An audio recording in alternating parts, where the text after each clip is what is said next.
नमस्कार, मी योगेंद्र जोशी. आपण पाहत आहात एनडीबी न्यूज वर्ल्ड.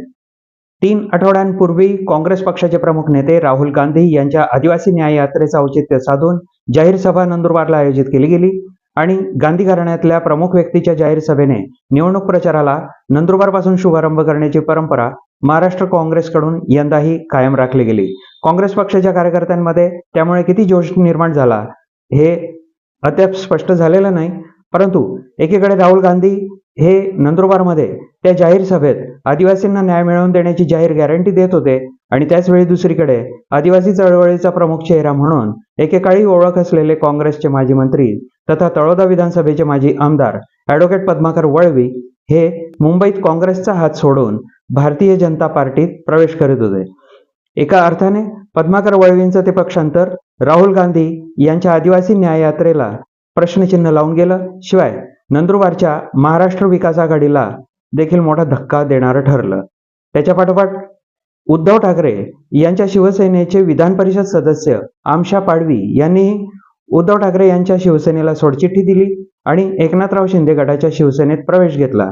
ऐन निवडणुकीच्या तोंडावर पाडवी यांनी अशा प्रकारे महायुतीचे हात बळकट करण्याची भूमिका घेतल्याने महाविकास आघाडीला हा दुसरा धक्का बसला.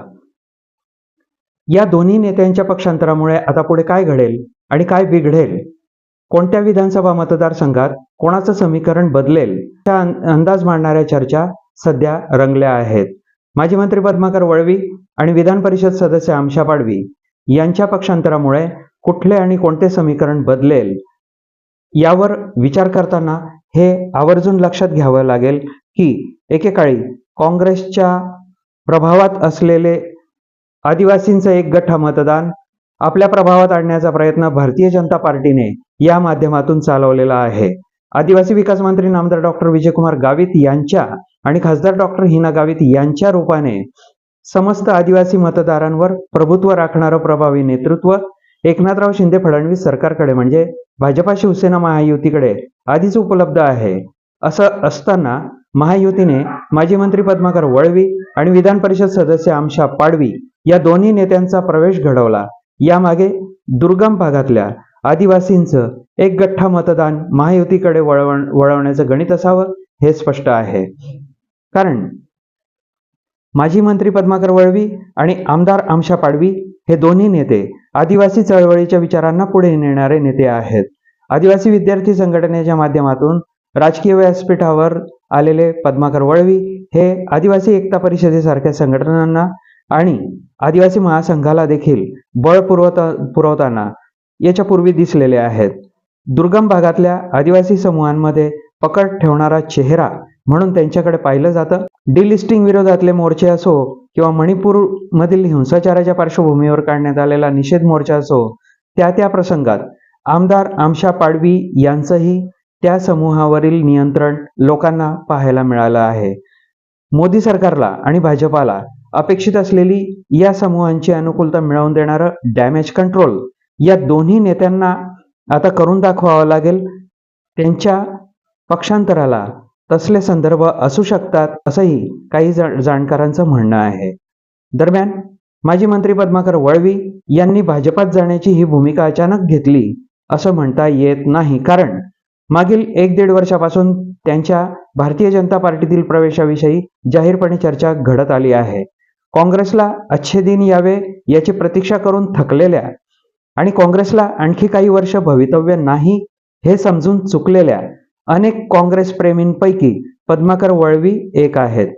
विचाराने कट्टर सेक्युलर असताना सुद्धा धर्मप्रेमी पक्षात त्यांना प्रवेश करावा लागणं यामागे त्यांच्या तसल्या वैयक्तिक भवितव्याची गणितं असावी हे स्पष्ट दिसतं.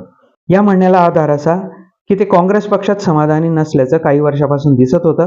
भाजपाचे आदिवासी विकास मंत्री डॉक्टर विजयकुमार गावित यांच्या परिवाराविरोधात सर्वपक्षीय विरोधकांनी फोरम स्थापन करणारी जी सभा घेतली होती, त्या सभेत बोलताना पद्माकर वळवी यांनी आपली ती व्यथा अप्रत्यक्षपणे मांडली होती.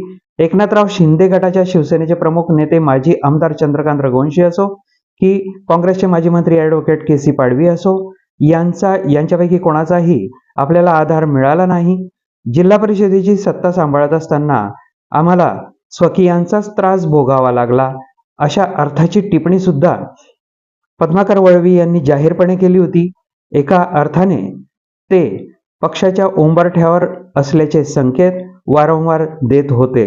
असं असलं तरी त्यांचं पक्षांतर भाजपाला खरोखरच लाभदायक ठरावं म्हणून ते अक्कलकुवा, तळोदा, शहादा पट्ट्यातल्या काँग्रेसच्या मतांना भगदाड पाडतील का, हे स्पष्ट होण्यासाठी आपल्याला लोकसभा निवडणुकीच्या मतदानापर्यंत प्रतीक्षा करावी लागेल. यात महत्त्वाचा संदर्भ असाही आहे की मूळ भाजपातले असो की बाहेरच्या पक्षातून आलेले असो, प्रत्येक नेत्याने आपापल्या गावातील मतं ओढून आणण्यासाठी काय केलं याचं प्रगती पुस्तक तपासणारी सिस्टीम भाजपामध्ये कार्यरत आहे आणि ते लक्षात घेऊन पद्माकर वळवी यांना लोकसभा निवडणुकीतलं योगदान द्यावं लागणार हे स्पष्ट आहे. दरम्यान आमदार आमशा पाडवी यांनी एकनाथराव शिंदे यांच्या शिवसेनेत प्रवेश केल्याने देखील बरीच राजकीय समीकरणं बदलली आहेत. आमशा पाडवी हे उद्धव ठाकरे गटातून विधान परिषद सदस्यपदी निवडून आलेले आमदार आहेत आणि अजून त्यांच्या त्या आमदारकीचा मोठा कालावधी बाकी आहे. त्यामुळे पक्षांतरानंतरही ते विधान परिषद सदस्यत्वाचा राजीनामा न देण्याच्या भूमिकेत आहेत.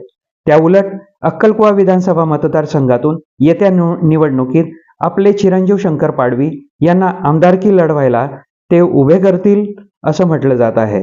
कारण काँग्रेसचे माजी मंत्री ॲडव्होकेट के.सी. पाडवी यांचे ते कट्टर विरोधक असून विद्यमान स्थितीत सुद्धा के.सी. पाडवी हेच त्यांचं लक्ष आहे. महाविकास आघाडीचे घटक असून सुद्धा आमशा पाडवी आणि के.सी. पाडवी कधीही एकत्र आले नव्हते, हा ताजा संदर्भ आहे. 2019च्या विधानसभा निवडणुकीत आमशा पाडवी यांनी के.सी. पाडवी यांच्या विरोधात लढताना उल्लेखनीय मतं मिळवली होती. एकनाथराव शिंदे गटाच्या शिवसेनेने तेच गणित लक्षात घेऊन तयारी चालवली असावी असं दिसतं. मग भारतीय जनता पार्टी अक्कलकुवा विधानसभा मतदारसंघावरचा हक्क सोडणार का? तर हे महायुतीच्या पुढच्या वाटाघाटीवर अवलंबून राहणार असलं तरी आमशा पाडवी तसले समीकरण बदलवायला कारणीभूत ठरतील हे आज स्पष्ट दिसत आहे. दरम्यान आमशा पाडवी यांनी ज्या एकनाथराव शिंदे गटाच्या शिवसेनेत प्रवेश घेतला त्या पक्षातल्या अंतर्गत समीकरणांना सुद्धा धक्का बसला आहे. ती समीकरणं बदलायला सुरुवात झाली आहे. समोर आलेला त्याचा पहिला परिणाम असा की शिंदे गटाच्या शिवसेनेचे धुळे नंदुरबार जिल्ह्याचे प्रमुख नेते माजी आमदार चंद्रकांत रघुवंशी यांना त्याचा पहिला धक्का बसला आहे. कारण रघुवंशी हे भाजपाचे आदिवासी विकास मंत्री डॉक्टर विजयकुमार गावित यांचे पारंपरिक विरोधक आहेत. तर शिंदे गटात आलेले आमशा पाडवी हे गावित परिवाराचे कट्टर समर्थक आहेत. मुख्यमंत्री एकनाथराव शिंदे यांनी गावित परिवाराचे समर्थक असलेल्या आमशा पाडवींना पक्षात महत्त्वाच्या स्थानी बसवणं, चंद्रकांत रघुवंशी यांचे शेजारी बसवणं यामागे युती धर्म सांभाळण्याचा आणि गावित परिवाराला महायुतीकडून सुरक्षा मिळवून देण्याचा मुद्दा असू शकतो, हेच अधोरेखित झालेलं आहे. आपणा सर्वांना माहितीच आहे की महायुतीचे घटक असून सुद्धा शिंदे गटाचे माजी आमदार चंद्रकांत रघुवंशी यांनी खासदार डॉक्टर हिना गावित यांना भाजपाने पुन्हा उमेदवारी देऊ नये अशी उघडपणे रघुवंशी यांनी मागणी केली होती. एवढंच नाही तर गावित परिवाराच्या विरोधात आघाडी उघडली होती, ज्यामुळे नंदुरबार जिल्ह्यातील शिंदे गट युती धर्म निभवायला तयार नसल्याचं चित्र बनलं होतं. हे चित्र बदलवण्यासाठीच शिंदे गटाच्या शिवसेनेत आमशा पाडवी यांना सामावून घेतलं गेलं असावं असं आज म्हटलं जात आहे. चंद्रकांत रघुवंशी आपली भूमिका बदलणार नाहीत असं लक्षात घेऊनच मुख्यमंत्री शिंदे यांनी आमशा पाडवी यांचा पर्याय उभा केला असावा, हे यावरून स्पष्ट होत आहे. तरी एकंदरीतच आमशा पाडवी यांचं पक्षांतर मंत्री डॉक्टर विजयकुमार गावित यांचं बळ वाढवणारं समीकरण बनवताना दिसत आहे. तर दुसरीकडे माजी मंत्री के.सी. पाडवी आणि माजी आमदार चंद्रकांत रघुवंशी यांच्या राजकीय समीकरणांना धक्का देणारं बनत आहे असं दिसतं. हा व्हिडिओ आवडला असेल तर नक्कीच शेअर करा, लाईक करा आणि सबस्क्राईब करा. जय हिंद, जय महाराष्ट्र.